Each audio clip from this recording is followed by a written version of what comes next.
रायपुर में कोरोना ने एक बार फिर दस्तक दी और एक बार फिर कोरोना के दस्तक से स्वास्थ्य महकमे में हड़कंप है। कोरोना का एक मरीज पाया गया। मरीज मिलने से स्वास्थ्य विभाग में हड़कंप मचा हुआ है। निजी अस्पताल में कोरोना मरीज का इलाज जारी है। लक्ष्मीनगर पचपेड़ी नाका निवासी युवक को कोरोना, मरीज के परिजनों का भी अब टेस्ट किया जा रहा है और इस पूरे मामले में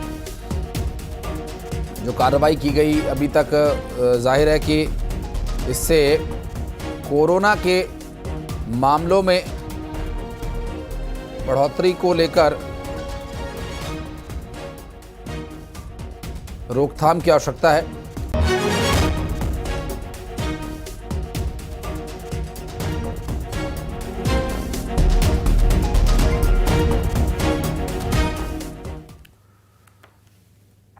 और अब बढ़ते हैं आगे। दिल्ली से बड़ी खबर। प्रधानमंत्री नरेंद्र मोदी की अध्यक्षता में नीति आयोग की बैठक हुई, जिसमें एमपी और छत्तीसगढ़ के सीएम भी शामिल हुए। नीति आयोग की बैठक पर मुख्यमंत्री डॉक्टर मोहन यादव ने कहा कि विकसित भारत विकसित प्रदेश से ही बनेगा। उन्होंने बताया कि बैठक में मुख्यमंत्री ने पीएम को ऑपरेशन सिंदूर के लिए बधाई दी और उनका आभार प्रकट किया।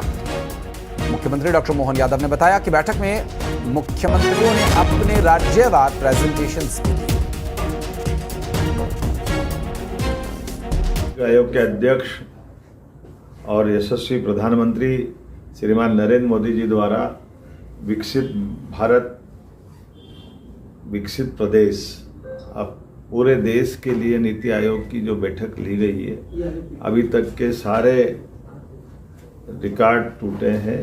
सर्वाधिक उपस्थिति सभी राज्यों का प्रतिनिधित्व यूनियन टेरिटरीज लगा के स्वतंत्र रूप से सभी राज्यों ने अपनी अपनी बात रखते हुए माननीय प्रधानमंत्री जी को सर्वप्रथम ऑपरेशन सिंदूर पाकिस्तान के खिलाफ हमारी सेना ने जो अभियान चलाया है उसका आभार भी माना, बधाई भी दी। और जिस प्रकार का वातावरण बना है, ये आधुनिक टेक्नोलॉजी से सबसे कम समय में दुश्मन को घर में घुस के मारना, ये बहुत बड़ा पराक्रम है। मैं अपनी ओर से, मध्य प्रदेश सरकार की ओर से भी मैंने भी माननीय प्रधानमंत्री जी को बधाई दी। और यशस्वी प्रधानमंत्री ने पूरे दिन हमारे सभी माननीय मुख्यमंत्रीगणों को, माननीय गवर्नरों से, सबसे अपने अपने राज्य की बीते वर्ष की सारी गतिविधियों का विभागवार अलग अलग प्रकार से एक निर्धारित समय सीमा में सबने अपने प्रेजेंट। और नीति आयोग की बैठक के दौरान एक तस्वीर ने सबका ध्यान खींचा और लंच ब्रेक के वक्त प्रधानमंत्री नरेंद्र मोदी ने मुख्यमंत्री विष्णुदेव साय का हाथ थामे हुए वो उनसे बात करते हुए नजर आए। और छत्तीसगढ़ की बात अभी बाकी है। इस दौरान वहां मौजूद आंध्र प्रदेश के मुख्यमंत्री एन चंद्रबाबू नायडू और तमिलनाडु के मुख्यमंत्री एम के स्टालिन भी मुस्कुरा रहे थे। और पीएम मोदी ने छत्तीसगढ़ के आदिवासी अंचलों में हो रहे सकारात्मक बदलाव, औद्योगिक निवेश और आत्मनिर्भर बस्तर की दिशा में उठाए गए कदमों की सराहना की।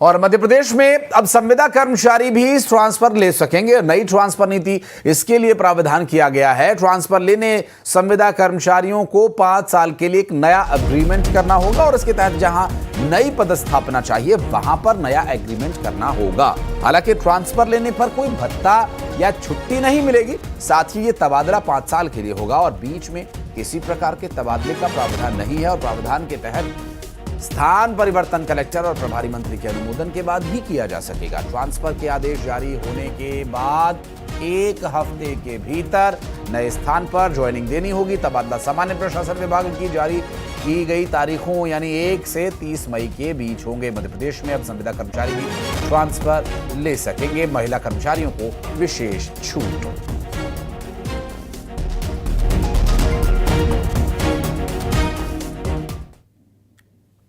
और ऐसी दुल्हन की कहानी शायद ही आपने कभी देखी होगी जिसने महज 7